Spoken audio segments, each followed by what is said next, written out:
everyone, welcome to my channel Easy English with Geeta. Learn, speak and grow. Are you ready to learn? So before starting our class, like as usual, like, share and subscribe. Click the bell icon and please do comment.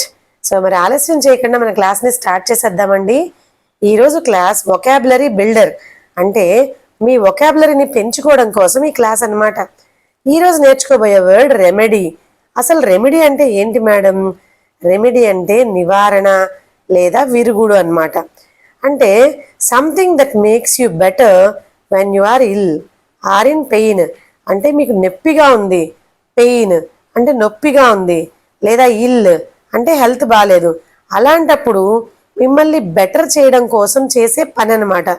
మీకు బాగుండడం కోసం మేము చేసే ఏ పనైనా దాన్ని remedy అంటాం. So eating ginger is a good remedy for throat pain. అంటే అల్లం తినడం మంచి రెమెడీ, అంటే ఒక నివారణ థ్రోట్ పెయిన్కి, గొంతు నొప్పికి. చలికాలం కదండి, గొంతు నొప్పి వస్తున్నప్పుడు అల్లాన్ని కాల్చి తింటుంటారు కదా, అల్లాన్ని ఉప్పులో నానబెట్టి. So eating ginger is a good remedy. Remedy అంటే ఒక నివారణ. థ్రోట్ పెయిన్ అంటే గొంతు నొప్పి. ఈటింగ్ జింజర్ అంటే అల్లం తినడం. అల్లం తినడం అనేది ఒక మంచి నివారణ. ఇలాంటివి మనం చాలా చెప్తాం కదా. Applying turmeric is a good remedy for bleeding. So blood కారుతూ ఉందనుకోండి, పసుపు అప్లై చేస్తాం, that is also a good remedy. ఇలా మనం నంబర్ ఆఫ్ ఎగ్జాంపుల్స్ చెప్పుకోవచ్చు. దీన్ని మనం నౌన్ అంటాం, ఈ రెమెడీని నౌన్ అంటాం. ఇక్కడ ఇది ఒక మంచి చికిత్స లేదా నివారణ, అదొక పని కదండి. అంటే మనం టచ్ చేయలేము లేదా చూడలేము, మనం ఫీల్ అవుతాం అన్నమాట. దీన్ని ఆ నివారణ అనేది మనకు అర్థమవుతూ ఉంటుంది. సో ఇలాంటిది మనం నౌన్ అని చెప్తాం.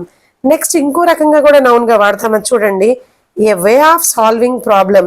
అంటే మనకి ఏదైనా ప్రాబ్లం వచ్చిందనుకోండి, దాన్ని సాల్వ్ చేయడం, నివారించడానికి కూడా మనం చెప్తాం. సో ఫస్ట్ ఎగ్జాంపుల్లో ఓన్లీ హెల్త్ బాగాలేనప్పుడు, ఏదైనా పెయిన్ వచ్చినప్పుడు దానికి నివారణ. ఇక్కడ ఏదైనా ప్రాబ్లం వచ్చినప్పుడు లైఫ్లో దానికి నివారణగా కూడా మనం రెమెడీని వాడచ్చు. ఏ వే ఆఫ్ సాల్వింగ్ ప్రాబ్లం అంటే ఎగ్జాంపుల్ చూడండి, mobile addiction became a remedy for personal problems. కొంతమంది పర్సనల్గా చాలా ప్రాబ్లమ్స్ ఉన్నా దాని సొల్యూషన్ ఏంటా అని కనుక్కోకుండా మొబైల్ చూస్తూ అలా మొబైల్ అడిక్షన్ అయిపోతూ ఉంటారు. అంటే మొబైల్కి బానిస అయిపోతూ ఉంటారు చూడడం. సో మొబైల్ అడిక్షన్ అంటే మొబైల్ చూడడానికి ఎక్కువ అలవాటు పడిపోవడం అనేది ఈ రోజుల్లో ఒక రెమెడీగా, ఒక నివారణగా మారింది. దీనికి ఫర్ పర్సనల్ ప్రాబ్లమ్స్ అంటే వ్యక్తిగత సమస్యలు, వాటిని మనం నిర్మూలించుకోవడం లేదా వాటికి ఎలా సొల్యూషన్ కనుక్కోవాలో చూసుకోకుండా మొబైల్ చూడడం అనేది ఒక నివారణ మార్గంలాగా మారింది. సో ఇలాగా నౌన్గా మనం ఏ వే ఆఫ్ సాల్వింగ్ ప్రాబ్లంలో చూడొచ్చు, లేదా something that makes you better when you are ill, బాగాలేనప్పుడు దాని నుంచి నివారణ పొందడానికి చూడొచ్చు. అలాగే వర్బ్గా కూడా దీన్ని వాడతాం.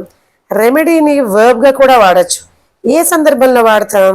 To change or improve something that is wrong or bad.